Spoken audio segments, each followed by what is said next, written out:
Hai, kali ini kita akan bahas suatu saham kelapa sawit asal Sumatera. Nama perusahaannya yaitu London Sumatera Indonesia dengan kode ticker LSIP. Jadi bagaimana perkembangan atau grafiknya pada bulan Oktober? Oke, kita simak dalam berikut ini. Ini adalah analisa saham LSIP based on seasonality.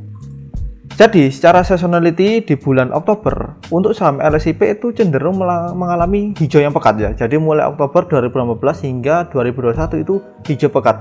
So what next in 2022 bulan Oktober ini? Oke, jadi kita akan analisa menggunakan rasio fundamental dan juga teknikal. Yang pertama kita akan menggunakan fundamental terlebih dahulu. Jadi di sini saya menggunakan growth revenue, kemudian net profit margin, lalu PE ratio dan earning per share. Kita yang pertama dulu yaitu growth revenue.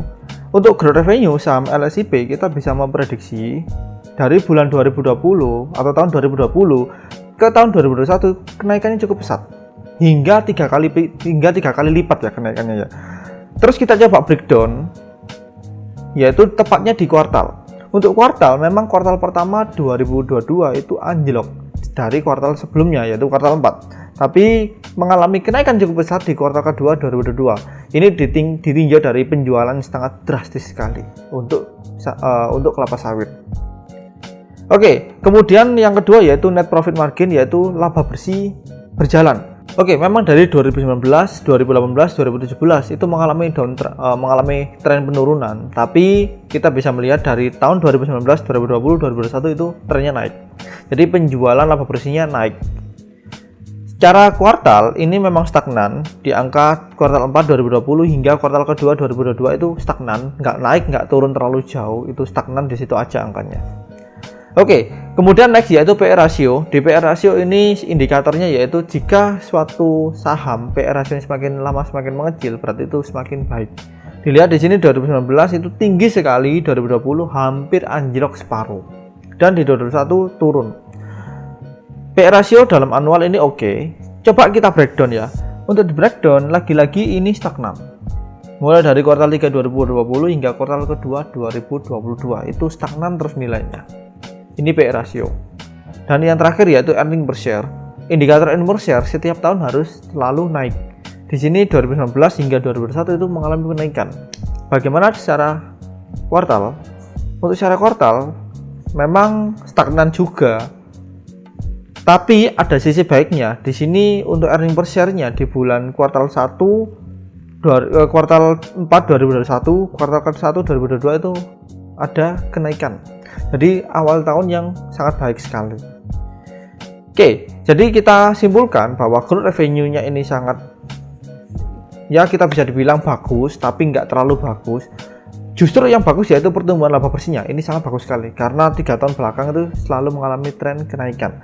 Untuk pertumbuhan pendapatan per saham ini juga sangat bagus karena kita bisa lihat tadi trennya turun. Tapi untuk earning per share ini lagi-lagi dia walaupun secara anualnya bagus tapi secara kuartalnya dia stagnan juga. Oke, next yaitu kapan timing yang pas untuk beli. Di sini saya menggunakan dua analisa yaitu fundamental dan teknikal. Untuk fundamental kita menggunakan rasio price book value. Oke, kita akan buka itu. Oke, jadi secara price book value, secara kuartal kita bisa melihat dari tahun kuartal kedua 2021 ini memang turun, ini naik, turun, naik, dan turun. Saya proyeksikan bahwa di kuartal ketiga bisa jadi lebih murah harganya. Tapi jangan masuk langsung ya, kita juga harus lihat rasio atau analisa teknikalnya. Kapan timing yang pas untuk beli. Oke, secara fundamental price book value ini memang sangat murah karena di bawah nilai standar deviasinya pas tengah-tengah, nggak terlalu murah dan juga nggak terlalu mahal. Oke, kita simpulkan price book value masuk kategori standar deviasinya yaitu murah. Oke, berikutnya kita akan mencoba menggunakan rasio teknikal. Di sini sudah saya buka yaitu salah satu platform. Sini adalah LSIP. Lalu di sini ada chart secara time frame HTF-nya ya. Secara HTF-nya dia memang masih tren naik. Karena yang di sini itu belum bisa ngebreak yang di bawah ini. Jadi kita putuskan trennya masih naik. Oke, masih naik ya. Ini untuk ATF. Sekarang kita akan coba cari di mana tepatnya entry yang benar. Kita menunggu di mana itu kita harus tahu.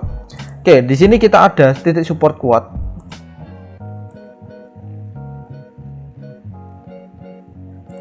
Oke, kemudian di sini ada juga yang namanya titik support yang kuat juga. Jadi ada dua ya, kita markup dulu seperti ini. Oke, jadi trading plan saya seperti ini. Ini secara time frame weekly ya. Kita di mana menentukan titik entry yang lepas. Istilahnya itu buy on support. Oke, kita kembali ke daily. Secara time frame daily, kita bisa melihat di sini untuk saham LSIP ini memang sudah di posisi support. Ya, di posisi support. Ini kita proyeksikan dia akan mantul ke atas dan menyentuh target di atasnya. Oke, jadi di sini saya coba kasih buy seperti ini. Jadi langsung aja saya buy di sini. Jadi pada saat buat video ini harga masih di harga 1045. Jadi ini saya kasih stop lossnya di bawah level low sebelumnya, yaitu level low yang sini.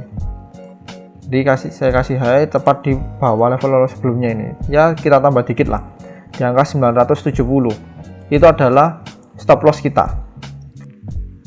Terus untuk target kita saya proyeksikan dia akan naik sekitar 1470 dengan catatan dia berhasil ngebreak yang ini.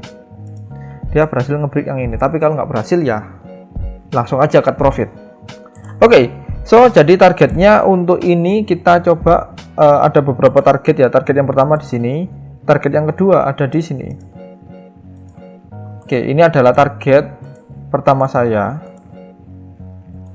Dan ini ada target kedua untuk saham LSIP. Jadi ini adalah trading plan untuk bulan Oktober hingga November. Tapi tepatnya untuk Oktober aja, jika sudah selesai bulan Oktober selesai, kalian boleh cut profit ataupun cut loss jika tidak sesuai dengan apa yang kalian analisa sebelumnya.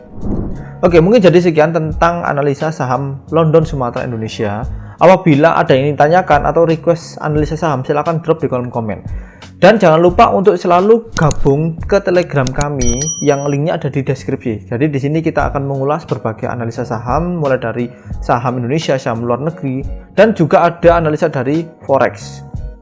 Oke, jadi ini semuanya adalah disclaimer on teman-teman. Kita tidak mengajak membeli suatu saham, tapi kita hanya referensi suatu saham tertentu. Oke, mungkin dari saya sekian. Sampai jumpa.